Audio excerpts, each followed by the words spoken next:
माझ्या गार्डनमध्ये सुंदर अशी फुलं फुललेली आहेत. पिवळा चाफा, पिवळा कण्हेर पण म्हणतात त्याला. हे महादेवाला आता सध्या वाहिलं जातं. गावराणी गुलाब, त्यानंतर एक वेणी बनवायचा गजरा, बोलीची फुलं, नंतर गोकर्ण, 2-3 प्रकारची गोकर्ण आहे. आता हळूहळू पावसाळा सुरू होते त्यामुळे ती सुंदर अशी फुलत आहे. त्यानंतर हा याचा व्हिडिओ मी मागे टाकलेला होता. एक ही लिली आहे, गेंदा लिली. त्यानंतर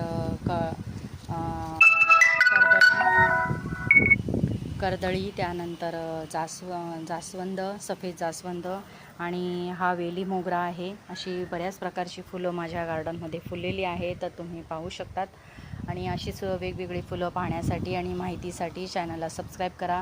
व्हिडिओ आवडला तर लाईक करा, शेअर करा आणि इतरांनाही पाठवा की गार्डनमध्ये कोणकोणती फुलं येतात. आता पावसाळा सुरू झाल्यानंतर आणखी फुलं फुलतील आणि मी अशीच फुललेल्या फुलांची तुम्हाला व्हिडिओ